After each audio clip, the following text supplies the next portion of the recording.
हरे कृष्णा। तो आप सभी भक्तों का हार्दिक स्वागत है आज के प्रातःकालीन श्रीमद् भागवतम के डिस्कशन में।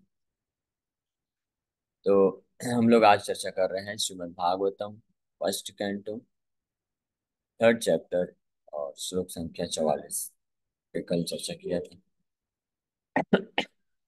उसी चर्चा को आगे तत्र कीर्तयतो विप्रा विप्रऋषेर्भूरि तेजसा अहं चाद्यगमं तत्र निवष्टस्तत् अनुग्रहात् सोऽहं वः श्रावयिष्यामि यथातीतं यथामति। So, all learned Brahmanas, when Sukadeva Goswami recited Bhagavatam there in the presence of Emperor Parikshit, I heard him with rapt attention, and thus by his mercy I learned the Bhagavatam from that great and powerful sage. Now I shall try to make you hear the very same thing as I learned it from him and as I have realized. तत्र तो हमने कल चर्चा किया था इसके ऊपर। तत्र कीर्तयतो विप्रा विप्रा ये ब्राह्मणों। तत्र उस सभा में जिसमें परीक्षित महाराज बैठे हैं, ये दृढ़ संकल्प लेकर के कि 7 दिन तक वो केवल जो है कृष्ण के बारे में सुनना पसंद करें। इस दृढ़ संकल्प को लेकर के परीक्षित महाराज बैठे थे उस सभा में। परीक्षित महाराज का दृढ़ संकल्प तो था कि अब और कुछ नहीं करना है, ना तो कुछ करना है, ना तो कुछ और सुनना है, ना तो कुछ और सोचना चाहता हूँ। केवल कृष्ण के बारे में ही सुनना चाहता हूँ, उनके बारे में ही सोचना चाहता हूँ। तो ऐसा दृढ़ संकल्प लेकर के परीक्षित महाराज सुखदेव गोस्वामी को रिक्वेस्ट करते हैं कृष्ण कथा करने के लिए। तो उस सभा में, ऐसी सभा में अ, कीर्तन कर रहे थे श्रीमद् भागवत का विप्र ऋषि। विप्र ऋषि मतलब ब्राह्मणों में भी सर्वश्रेष्ठ है। तो हमने इसके ऊपर भी कल चर्चा किया। विप्र ऋषि भूरि तेजसा। भूरि तेजसा मतलब सर्वश्रेष्ठ शक्ति रखने वाले। और ये किस शक्ति की बात की जा रही है? अत्यधिक पावरफुल, अत्यधिक शक्तिशाली श्रील सुखदेव गोस्वामी। तो ये किस शक्ति की बात की जा रही है? क्या वो शारीरिक रूप से बहुत स्ट्रांग थे? क्या उन्होंने WWE में क्या बोलते हैं उसको, बेल्ट जीत के आए थे क्या? यस। किस शक्ति की बात की जा रही है और शक्ति कहाँ से प्राप्त होती है, ये आपके लिए प्रश्न है। जिसको इसका आंसर पता होगा हाथ ऊपर करिएगा, तब तक मैं आगे चर्चा करता हूँ।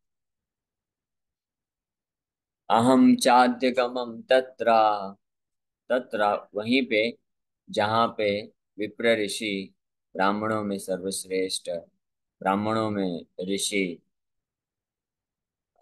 श्रील सूत सुखदेव गोस्वामी, जहाँ पे उन्होंने कीर्तन किया था श्रीमद् भागवत का, वहीं पे अहम चा मैं भी वहीं पे अध्यगमम तत्र,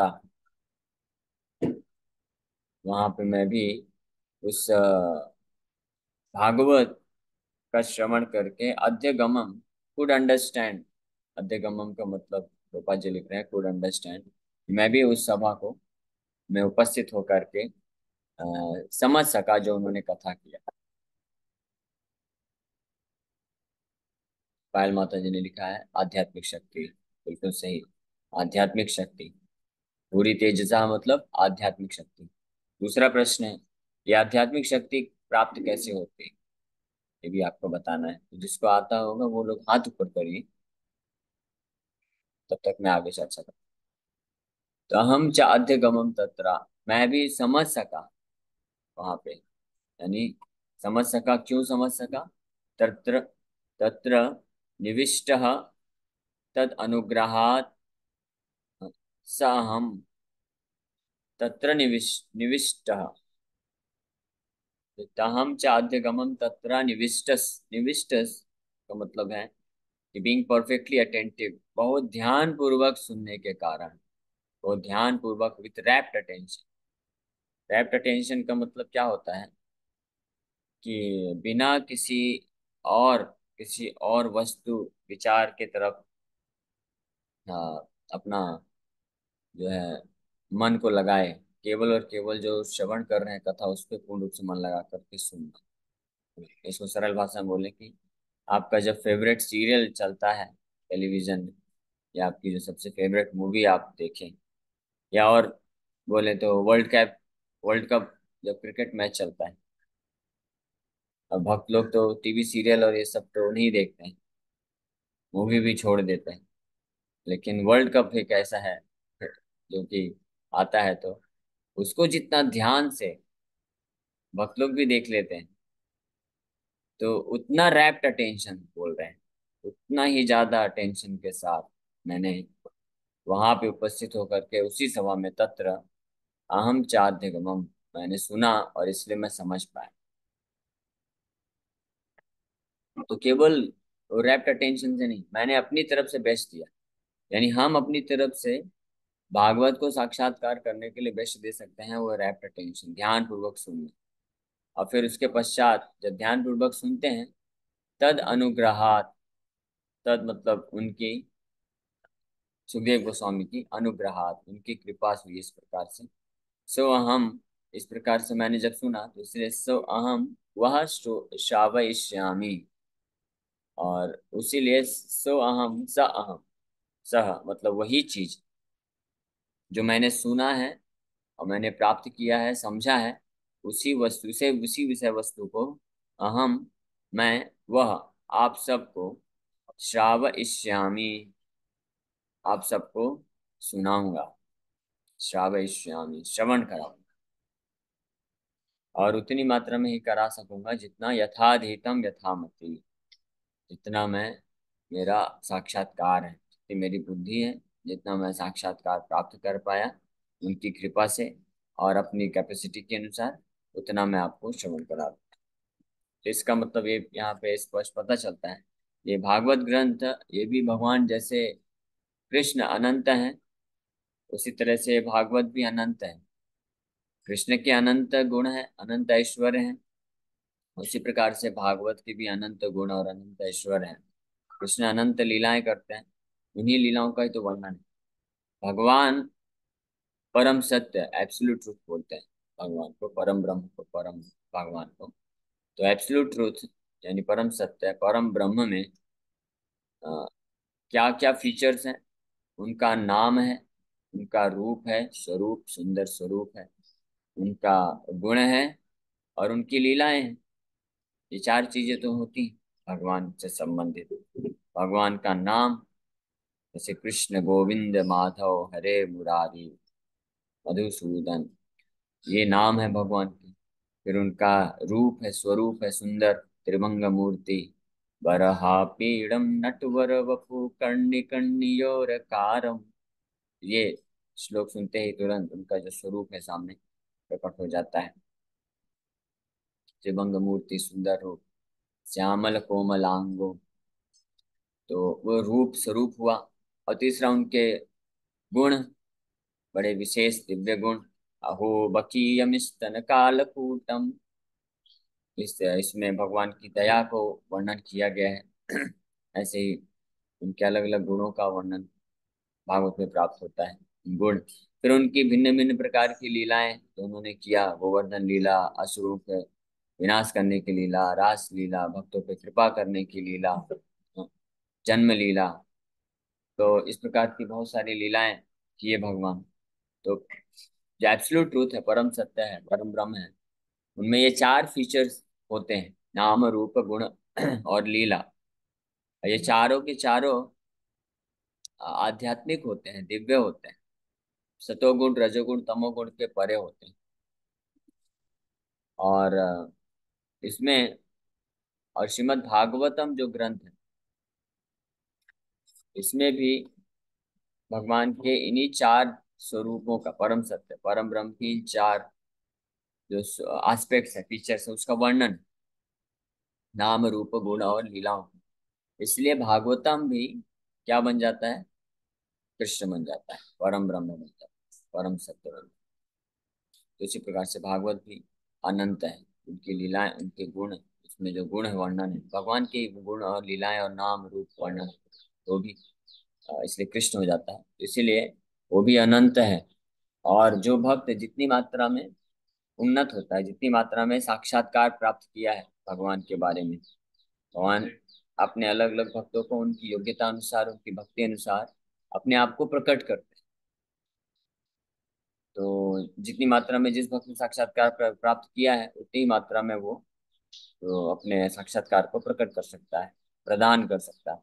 तो सूत गोस्वामी इसलिए यहाँ पे बता रहे यथाधीतम यथामति। तो इसीलिए जो लोग भगवान के शुद्ध भक्त नहीं है, तो उनको भगवान का वास्तव में कोई साक्षात्कार नहीं होता है, नाम रूप गुण लीलाओं का। और यही कारण है कि वो भले ही बाहरी रूप से, जो सुखदेव गोस्वामी ने भागवतम में भगवान के जिन नाम रूप गुण लीलाओं का वर्णन किया है, भले ही ऐसे तथाकथित जो भागवत कथा करते हैं वो कुछ कुछ उसको इमिटेट करके, नकल करके तोते के जैसे रिपीट करें, लेकिन वास्तव में उसमें साक्षात्कार ना होने के कारण वो ट्रांसमिशन नहीं हो पाएगा, लोगों तक वो नहीं पहुंच पाएगा, क्योंकि उसका खुद का साक्षात्कार नहीं है। शिला भक्ति सिद्धांत सरस्वती ठाकुर इसके लिए एक बहुत सुंदर उदाहरण देते हैं कि इस प्रकार के जो अभक्त होते हैं, जिनके हृदय में भगवान के प्रति शुद्ध भक्ति नहीं है, और जो इस संसार से विरक्त नहीं है, अभी भी संसार के भोग विलास में है, तो उनके द्वारा जो भाव का प्रदर्शन होता है, तथा कथित भाव या प्रेम का भगवान के प्रति कीर्तन करके या भागवत का कथा करके, जो वास्तव में मूल रूप से उनका उद्देश्य होता है कुछ भौतिक लाभ प्राप्त करने के लिए, एक जो भी भाव प्रदर्शित करते हैं बाहरी रूप से, तो वो किसी भी अन्य व्यक्ति के हृदय को भेद नहीं सकता है, वो अन्य व्यक्ति की हृदय को ट्रांसफॉर्म नहीं कर सकता है, इसमें कुछ ट्रांसफॉर्मेशन नहीं आ सकता है। तो वो कंपेयर करते हैं इसको वैसे, जैसे कोई एक बार कोई स्त्री, पांच पांच औरत है जिसको पुत्र प्राप्ति नहीं हो सकती है, तो वो हॉस्पिटल जाती है, देखती है कि अभी किसी कोई स्त्री है बहुत जोर जोर से रो रही थी, और फिर कुछ समय पश्चात उसको पुत्र प्राप्त हो गया, डिलीवरी हो गया। तो वो सोची अच्छा, इसका मतलब इस तरह से जोर जोर से रोने से डिलीवरी हो जाएगा, और देखी कि उसका पेट जो है फूला हुआ था, तो वो क्या की, अपने पेट में तकिया का बना के पेट को ऐसे फुला लेती है, और बेड में लेट के जोर जोर से रोती है, चिल्लाती है। तो वैसे कितना भी जोर जोर से रोए चिल्लाए, पुत्र की प्राप्ति नहीं हो सकती, क्योंकि पुत्र तो गर्भ में है ही नहीं, तो कहाँ से प्राप्त होगा। दूसरी प्रकार से भक्तिदान सरस्वती ठाकुर ये उदाहरण दे करके बताते हैं कि ऐसे लोग जिनका हृदय वास्तव में शुद्ध नहीं है, हृदय के गहराई में भगवान कृष्ण के प्रति प्रेम नहीं है, भक्ति का भाव नहीं है, लेकिन अंदर क्या है, हृदय के गहराई में उनको इस भौतिक जगत से आ सकती है, भौतिक जगत के जो सुख भोग करने की आकांक्षा बनी हुई है, भौतिक लाभ ही चाहते हैं, तो वो लोग वास्तव में बाहरी रूप से कितना भी चिल्लाएं, कितना भी भाव को प्रकट करें, कीर्तन करें, नाम जप करें, भागवत कथा करें, अश्रुधारा बहाएं, लेकिन वास्तव में उससे जो प्रेम है वो तो प्रकट हो ही नहीं सकता है, क्योंकि वो तो हृदय में है ही नहीं। इसीलिए भक्तिदास सरस्वती ठाकुर सावधान किया करते थे अपने सभी भक्तों को, शिष्यों को, कि अगर आप वास्तविक रूप में भगवान के प्रति प्रेम या भाव भक्ति को प्राप्त करना चाहते हैं, तो इस प्रकार से ढोंग नहीं करना चाहिए, सहेजिया नहीं बन जाना चाहिए, और इन प्रकार इस प्रकार के लोगों के चक्कर में भी नहीं पड़ना चाहिए। हमको क्या करना चाहिए, विनम्रता पूर्वक सेवा करना चाहिए, और भगवान के बारे में श्रवण करना चाहिए, नाम जप करना चाहिए, और जो साधना भक्ति के नियम बताए गए उनका पालन करना चाहिए। तब धीरे धीरे ये जो हृदय है इसके कल्मश नष्ट होंगे, और हम भी भगवान का साक्षात्कार प्राप्त कर सकेंगे, और तब जो है भगवान हमारे हृदय में प्रकट हो सकता है, उनका साक्षात्कार प्रकट हो सकता है, और उतनी ही मात्रा में हम अ, जो है अन्य लोगों को भी ये पहुंचा सकते हैं। तो इस प्रकार से यहाँ पे सूर्य गोस्वामी वर्णन कर रहे हैं कि वही भागवत जो उनकी कृपा से मैंने सुना है और समझा है, ध्यान पूर्वक सुनते हुए उसी को मैं अपने साक्षात्कार के अनुसार आपको सुनाऊं। तो तात्पर्य में गोपाल जी लिख रहे हैं, One can certainly see directly the presence of Lord Shri Krishna in the pages of Bhagavatam if one has heard it from a self-realized great soul like Sukadeva Goswami. पहली ही लाइन में प्रभुपाद जी बड़ा स्पष्ट लिख दिए, ये श्रीमद् भागवतम ग्रंथ तो कृष्णा ही है, और कोई भी व्यक्ति निश्चित रूप में भगवान कृष्ण की उपस्थिति को भागवतम के पेजों में देख सकता है, पन्नों में देख सकता है। भागवतम के पन्नों में देख सकता है मतलब क्या, फोटो दिखेगा? फोटो भी दिख सकता है, लेकिन वो जरूरी नहीं है। भागवतम के पेजेस पन्नों में दिखेगा मतलब कि भागवतम को जैसे जैसे पढ़ता जाएगा, सुनता जाएगा, वो वास्तविक रूप में भगवान का साक्षात्कार प्राप्त करता जाएगा। भगवान के दिव्य नाम, उनका स्वरूप, उनके गुण और उनके लीलाओं को समझने लग जाएगा, और उनके प्रति, इन नाम रूप गुण लीलाओं के प्रति उसको आकर्षण होने लग जाएगा। और जितनी मात्रा में ये आकर्षण विकसित हो रहा है, उतनी मात्रा में उसका भौतिक आकर्षण नष्ट होता जाएगा। तो ये एक टेस्ट है, ये लिटमस पेपर टेस्ट है। जैसे लिटमस टेस्ट करते हैं ना, ये एसिड है या बेस, तो कैसे ही वो होता है कि अगर रेड हो गया तो एसिड है, जितना स्ट्रांग रेड हुआ उतना स्ट्रांग एसिड, जितना स्ट्रांग ब्लू हुआ उतना स्ट्रांग बेस है। तो इसी प्रकार से कलर पे डिपेंड नहीं करता, कलर कुछ भी, अगर एसिड है तो लिटमस पेपर शो करना चाहिए, यही टेस्ट होता है। इसलिए लिटमस पेपर टेस्ट फेमस हो गया है। तो इसका लिटमस पेपर टेस्ट क्या है कि कौन भक्ति में आगे एडवांस कर रहा है, भगवान को साक्षात्कार प्राप्त किया है, भगवान के प्रति आकर्षण है या प्रेम है। तो वो बस बाहरी रूप से नहीं होता है, बाहरी रूप से बहुत अच्छा कोई गाता है, बहुत अच्छा कोई प्रवचन देता है, या बहुत अच्छा वो गाते गाते भावुक हो जाता है, अश्रुधारा बहती है, ये बाहरी है चीजें। लेकिन वास्तविक जो टेस्ट है वो ये है कि जितनी मात्रा में हमको भगवान के इन दिव्य नाम रूप गुण लीलाओं के प्रति आकर्षण विकसित होगा, उतनी ही मात्रा में हमारा इस भौतिक संसार से जो आकर्षण है, तो यहाँ पे भोग करने का, वो नष्ट होता होगा। तो ये साइमल्टेनियसली चलता है। तो भागवत के 11वें स्कंद में इसका वर्णन प्राप्त होता है। इसलिए हमको अपने एटलीस्ट अपने खुद के प्रति ईमानदार हमेशा रहना चाहिए। कम से कम अपने खुद के प्रति तो ईमानदार रहना चाहिए कि हम जाने कि इतना भ्रम में नहीं रहना चाहिए। कई बार कुछ लोग इतने भ्रम में हो जाते हैं, वो सोचते हैं कि हम बहुत एडवांस्ड हैं, हम भक्ति की चरम सीमा में हैं, और उसी समय वो लोग अलग अलग प्रकार के अवैध जो कार्य हैं वो भी करते रहते हैं। वो सोचते हैं ये हमारी लीला है, इतने ज्यादा भ्रम में चले जाते हैं। तो कम से कम ये भ्रम नहीं होना चाहिए, अपने प्रति ईमानदार रहना चाहिए कि अगर हमारे हृदय में अभी भी भौतिक जगत में आकर्षण है तो उसको स्वीकार करिए, और उसको कैसे भगवान से डोरटेल, भगवान से कनेक्ट करते हुए हम कैसे भक्ति में आगे बढ़े धीरे धीरे। तो वो ज्यादा अच्छा है, बजाय करके, ये ऑलरेडी हमने चर्चा किया है गीता के 3 अध्याय में। भगवान ये वर्णन करते हैं कि जो बाहरी रूप से तो सब कुछ त्याग कर देता है संसार का, लेकिन मन ही मन में इंद्र तृप्ति भोग वासना बनी रहती है, तो उसको मिथ्याचारी कहते हैं। भगवान बोलते हैं ऐसा मिथ्याचारी बनने से अच्छा है अर्जुन कि तुम अपनी स्थिति अनुसार रहते हुए अपनी इंद्रियों को मेरी सेवा में लगाओ, और धीरे धीरे एडवांसमेंट करो, प्रगति करो, वो ज्यादा अच्छा है। इस प्रकार से केवल और केवल जो भक्त किसी आत्म साक्षात्कार प्राप्त शुद्ध भक्त का आश्रय लेकर के ले, जैसे सुखदेव गोस्वामी, उनके द्वारा भागवत को श्रवण करते समझते हैं, उनके मार्गदर्शन में रह करके, तो वो ही भगवान कृष्ण का वास्तव में दर्शन कर सकते हैं भागवतम में। One cannot, however, learn Bhagavatam from a bogus, hired reciter whose aim of life is to earn some money out of such recitation and employ the earning in sex indulgence. तो ये कब से चला आ रहा है? प्रभुपाद जी के टाइम में प्रभुपाद जी लिख रहे हैं, लेकिन उसके पहले भी श्री चैतन्य महाप्रभु के टाइम से सब चल रहा है। भागवत को बिजनेस बनाया गया है, भागवत बिजनेस, और ये सबसे बड़ा धंधा है भागवत का। बाहर के लोग जो भौतिकवादी लोग होते हैं ना, वो मजाक उड़ाते हैं।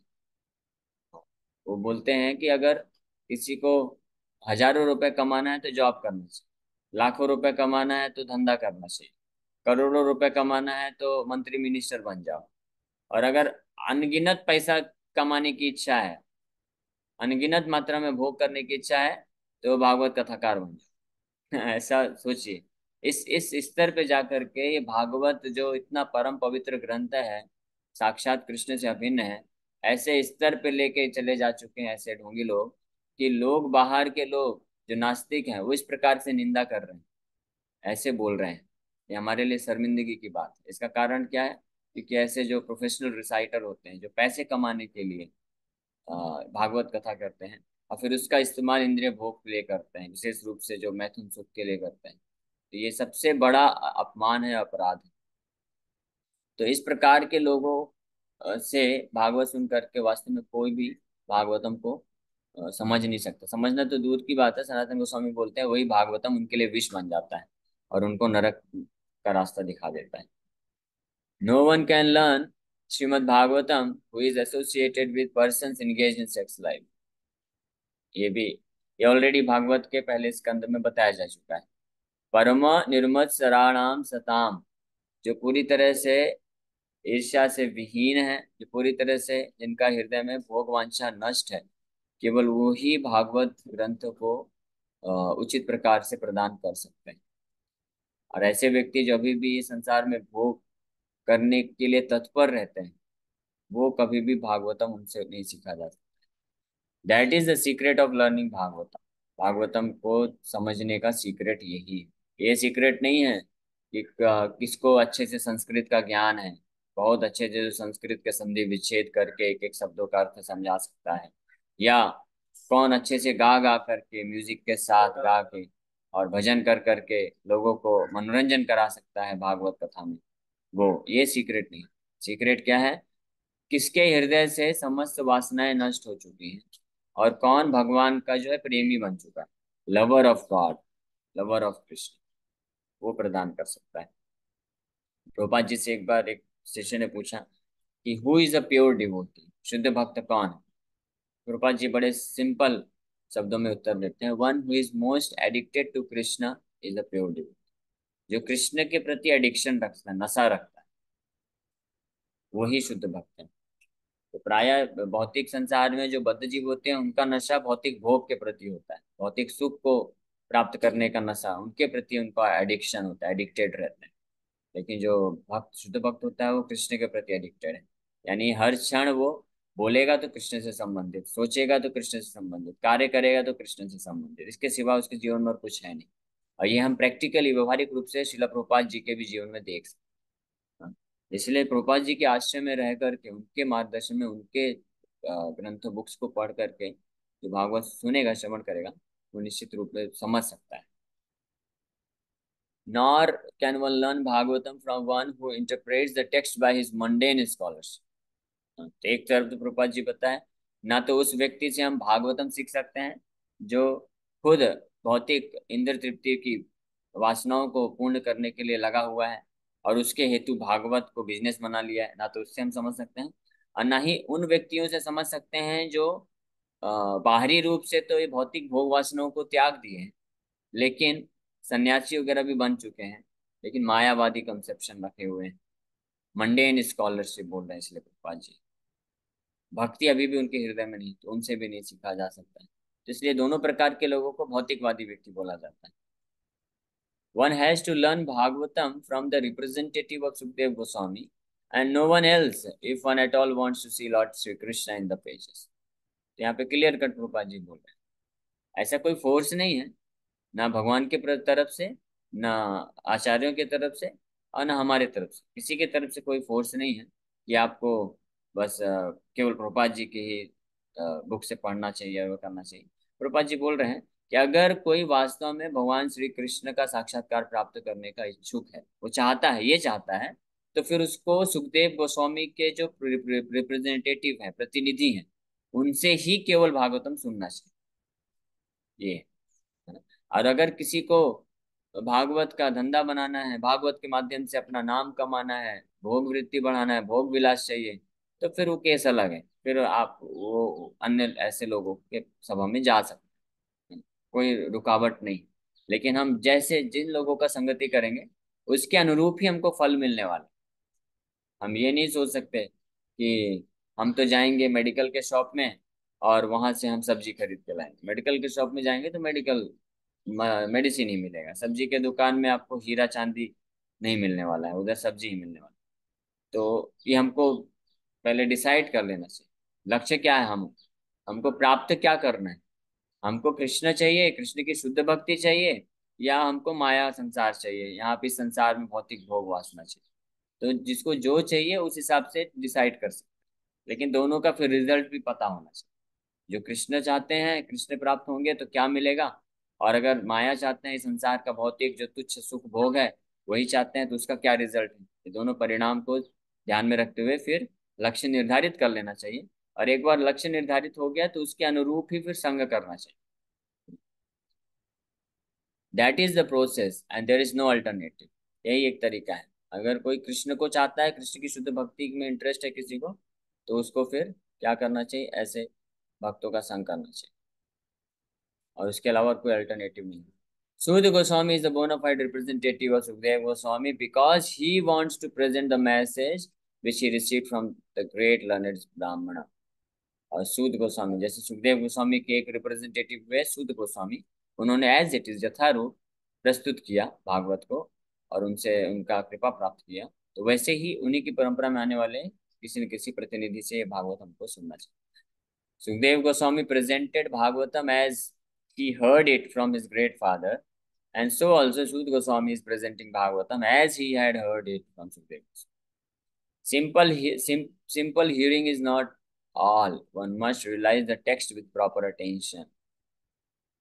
The word nivishta means that Sud Goswami drank the juice of Bhagavatam through his ears. ये भी एक बहुत महत्वपूर्ण चीज है। प्रामाणिक स्रोत से तो हमको सुनना है। वेद व्यास जी से सुखदेव गोस्वामी श्रवण किए, सुखदेव गोस्वामी से सूत गोस्वामी श्रवण किए, और इस प्रकार से इसी परंपरा में जो सुन के आ रहा है ध्यान, तो उनसे हमको भागवत ग्रहण करना चाहिए। और केवल प्रभुपाद जी बोल रहे हैं कि simple hearing is not all, यहाँ तक कि यानी जो शुद्ध स्रोत है उनसे भी केवल सुनने मात्र से नहीं हो। One must realise the text with proper attention. ये जो सब्जेक्ट मैटर डिस्कस किया जा रहा है, विषय वस्तु भागवत का, तो इसको बहुत ही प्रॉपर अटेंशन के साथ शुद्ध अच्छे ध्यान पूर्वक सुन करके इसको साक्षात्कार प्राप्त भी करना है। तब जो है वास्तव में इसका पूर्ण लाभ मिलेगा। जिस प्रकार से यहाँ पे सूत गोस्वामी भागवतम को ऐसे सुन रहे हैं जैसे कि वो अमृत का पान कर रहे हैं, खटक गट गट गट गट गट गट गट। जैसे वो कोई बहुत प्यासा व्यक्ति है, उसको पानी मिल जाए तो कितना ध्यान पूर्वक, कितना जो कंटिन्यूअस पीता रहता है ना पानी, गड़ गड़ गड़ गड़ पानी पीते हुए कोई अगर बीच में आ जाए, बोले अरे एक मिनट थोड़ा सा ये बताओ ना, तो डिस्टर्ब हो जाएगा, बोलेगा नहीं नहीं बाद में, अभी नहीं। उधर देखेगा भी नहीं, दूसरे हाथ से बोल देगा नहीं नहीं बाद में, अभी मैं पानी पी रहा हूँ। पीता जाएगा पीता जाएगा। तो उस प्रकार से इस भागवत जूस का अपने कर्ण के द्वारा अमृत पान कर रहे हैं सूत गोस्वामी, इसलिए वो योग्य बने। That is the real process of receiving Bhagavatam. यही वास्तविक तरीका है भागवत को प्राप्त ग्रहण करने। One should hear with rapt attention from the real person, and then he can at once realize the presence of lord Krishna in every page. Gopal ji guarantee दे रहे हैं कि यही प्रक्रिया है। इसलिए व्यक्ति को बहुत ही ध्यान पूर्वक श्रीमद् भागवतम को सुनना चाहिए प्रामाणिक स्रोत से। और अगर ऐसा वो करेगा तो एट वंस, यानी बहुत लंबा समय नहीं, एक भी क्लास, अगर कोई एक भी क्लास होता है भागवत पे, अगर कोई पूरा क्लास ध्यान पूर्वक सुनेगा ना, तो एटलीस्ट उस क्लास में वो कृष्ण की उपस्थिति को महसूस कर सकता है। और इस प्रकार से हर बार जब सुनता रहेगा, हर बार कृष्ण की उपस्थिति को महसूस करेगा, तो कृष्ण उपस्थित होकर के धीरे धीरे उसके सारे कलमश नष्ट कर देंगे। फिर वो भी उस प्लेटफॉर्म में आ जाएगा शुद्ध भक्ति के, कि 2400 घंटे कृष्ण के प्रेजेंस को महसूस कर पाएगा, वो साक्षात्कार कर पाएगा। ये है secret. The secret of knowing Bhagavatam is mentioned here. No one can give rapt attention who is not pure in mind. No one can be pure in mind who is not pure in action. No one can be pure in action who is not pure in eating, sleeping, fearing, and mating. But somehow or other, if someone hears with rapt attention from the right person, at the very beginning, one can assuredly see Lord Sri Krishna in the person, in the pages of Srimad Bhagavatam. इस प्रकार से प्रभा जी बता रहे हैं कि wrapped attention यानी पूरी तरह से ध्यान पूर्वक सुनना बहुत महत्वपूर्ण है। इससे हम सुनेंगे तभी हम भगवान कृष्ण की उपस्थिति को महसूस कर सकते हैं। और वो व्यक्ति ध्यानपूर्वक नहीं सुन सकता है जिसका मन जो है अपवित्र रहेगा। और मन किसका अपवित्र रहता है? जिसके एक्शन अपवित्र रहते हैं। एक्शन किसके अपवित्र रहते हैं? जिनके जो ईटिंग, स्लीपिंग, फियरिंग और मेटिंग ये प्रॉपर नहीं, शुद्ध नहीं। इसलिए प्रोपा जी इंट्रोड्यूस किए 4 नियम बहुत महत्वपूर्ण है हमको इन चार पापों से बचना चाहिए। जब तक हम इन चार पापों से नहीं बचेंगे, तब तक हमारे कार्य, हमारे मन विचार शुद्ध नहीं होंगे, तब तक हम भागवत को रैप्ट अटेंशन, ध्यान पूर्वक नहीं सुन पाएंगे। मन बार बार विचलित होता रहेगा, और तब तक हम कृष्ण की उपस्थिति को भागवत में प्राप्त नहीं कर पाएंगे। इसीलिए चार नियम पालन करना चाहिए। मांसाहार नहीं करना चाहिए, नशा नहीं करना चाहिए, जुआ नहीं खेलना चाहिए, और अवैध स्त्री पुरुष नहीं कर संग नहीं करना चाहिए। तो इन चार नियमों का जो पालन करेगा और हरे कृष्ण महामंत्र का डेली नित्य रूप से जप करेगा, जिससे हृदय का शुद्धिकरण होता है, और फिर ध्यान पूर्वक भागवतम को भी सुनेगा, तो निश्चित रूप में प्रभुपाद जी यहाँ पे गारंटी दे रहे हैं, at the very one can assuredly see Lord Shri Krishna in person in the pages of Bhagavatam. भगवान कृष्ण को वो देख सकता है इन पर्सन। इन पर्सन मतलब भगवान कृष्ण व्यक्ति हैं, व्यक्ति के रूप में, त्रिभंग मूर्ति, उनके रूप स्वरूप नाम गुण लीला सब प्रकट हो जाएगी उसके मानस मंडल पे। ऐसे ही गारंटी दे रहे हैं। Thus end the Bhaktivedanta purpose of the first canto, third chapter of Srimad Bhagavatam entitled Krishna is the source of all incarnation। इस प्रकार से इस अध्याय के आखिरी में फाइनली सूद गोस्वामी भगवान के भागवत ग्रंथ की महिमा को वर्णन करते हुए इस अध्याय को संपन्न करते हैं। कल से अध्याय अगला अध्याय चालू करेंगे। Thank you very much. Hare Krishna. किसी भक्त का कोई प्रश्न पूछ जय हरे सच्चिदानंद। कृष्ण प्रभु जी। हरे कृष्ण प्रभु जी। जैसे हरे आपने कहा कि लक्ष्य कृष्ण जब बनेंगे, जब डेली हम भागवतम सुनेंगे तो बार बार कृष्ण प्रकट होंगे। तो जैसे भागवतम और गीता सभी में मतलब ये चीज अप्लाई होगी ना, पहला प्रश्न है। और ये चार यस। नियम जो आपने बताया कि कंट्रोल करना, ईटिंग स्लीपिंग, थोड़ा सा बता दीजिए। और ये हृदय में हैबिट्स है। भगवान का प्रकट होते हैं, ये भी था थोड़ा सा बस। तो हरे। अच्छा, आपका तीन तीन प्रश्न हो गया। समय देखते हैं कितना होता है। तो पहली बात तो जो आपने पहला पूछा, गीता हो चाहे भागवत हो, चैतन्य चरितमृत हो, रामायण हो, चारों वास्तव में अभिन्न है। और इन चारों को ही अगर कोई प्रमाणिक स्रोत से सुनता है, ध्यान पूर्वक या टेंशन के साथ, हृदय में लक्ष्य को केंद्रित करते हुए कि लक्ष्य मेरा यही है, कृष्ण को समझना है, तब वो इन चारों को ही सुन करके कृष्ण की उपस्थिति को महसूस कर सकता है। ठीक है। और दूसरा, ईटिंग स्लीपिंग मेटिंग डिफेंडिंग, ये जो क्रियाकलाप है इनको पवित्र करना है। ये पवित्र करने के लिए ही ये चार नियम प्रभुपाद जी बनाए हैं कि किसी भी प्रकार का मांसाहार, किसी भी प्रकार का नशा, इंक्लूडिंग टी कॉफी चाय कॉफी समेत, पेप्सी कोला ये सब भी आता है, पेप्सी कोला भी उसमें भी नशा रहता है, तो वो सब नहीं करना चाहिए। और किसी प्रकार का जुआ नहीं खेलना चाहिए, और किसी भी प्रकार का अवैध स्त्री पुरुष संबंध नहीं करना चाहिए। तो इससे जो है हम मुक्त हो जाएंगे, और हमारे जो कार्यकलाप है, एक्शन है, वो पवित्र हो जाएंगे, मन फिर पवित्र होगा, और फिर हम समझ सकेंगे। ये शुभम प्रभु। हरे कृष्ण प्रभु जी, दंड प्रणाम। प्रभु, हरे जैसा कृष्ण। आपने कहा, क्या बोलते हैं कि भागवतम और गीता का पठन पाठन करने से भगवान मानस मंडल में प्रकट होते हैं, तो ये तो मन के लेवल पे हुआ। पर जो कहते हैं कि अप्रकट वृंदावन, तो वो एग्जिस्ट करता है, वहां पे जाया जा सकता हाँ, है। हाँ जाया जा सकता है, लेकिन उसके लिए योग्यता की जरूरत है। जो वृंदावन धाम है, अ, वो आध्यात्मिक है, वो कभी नष्ट नहीं होता है। पूरा ब्रह्मांड भी जब नष्ट हो जाता है तब भी वृंदावन धाम एज इट इज बना रहता है। तो वो आध्यात्मिक स्तर पे, तो जो शुद्ध भक्त होते हैं, शुद्ध भक्त भगवान को साक्षात्कार प्राप्त करते हैं, तो उसके साथ वो भगवान के धाम को भी साक्षात्कार प्राप्त करते हैं। ठीक है। ओके। हरे कृष्ण प्रभु। हृदय में भगवान कब प्रकट होंगे?